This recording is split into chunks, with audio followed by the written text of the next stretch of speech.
Israel was a nation that blessed others. You know, our Constitution, okay, let's talk about America for a second.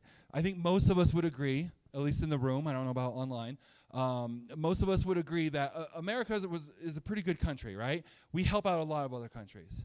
There's a lot of other countries that literally their quality of life only exists because we're their defender, and they don't have to have a military budget. So they can spend that on civil programs, all these things. It needs to say we're a great country, right? Well, did you know that what sets us apart? People have studied, and they said what sets America apart from other countries is their Constitution.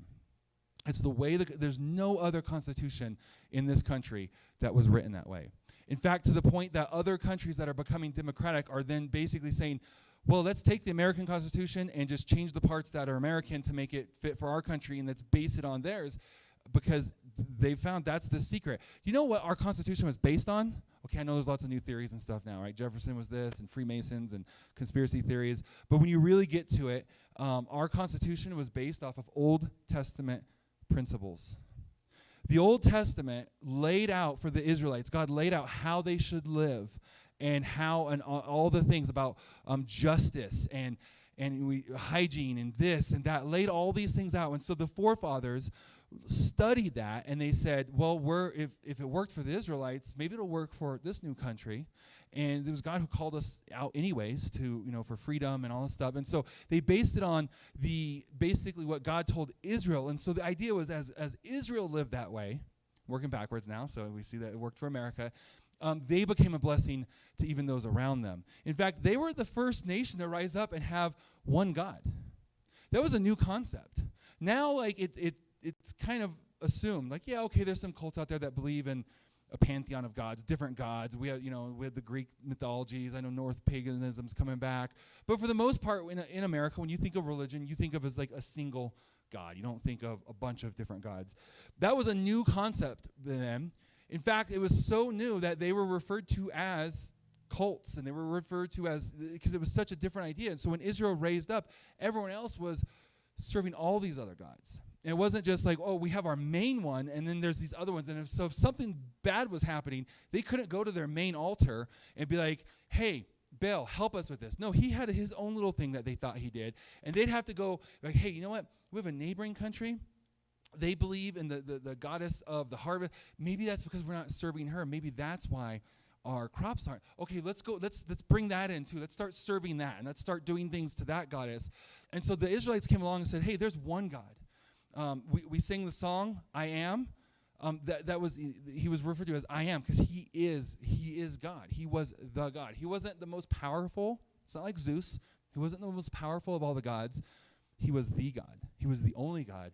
And they introduced that concept, and out of the things that they began to live their life a certain way, it began to bless even other nations. That began to pour out to other nations because they could pick up practices and see, and that was the idea. That was how God had, and they were supposed to be such a blessing that they were not just them; it was to the rest of the world, right? That others were blessed as well. And we see the fulfillment of that in the New Testament with the gospel, with the new covenant. But that was the concept there. And so that's why it was such a big deal when they would begin to turn away. So they had the truth, and God would bless them, and that would begin to bless other nations. But then in their times of peace, they'd begin to pick up some of these other things, and they would begin to work. And so they're like, well, you can't have this be the example. So God would have to kind of remove his blessing. And then without God, let's be honest, Israel wasn't much more than just a bunch of people in tents without God.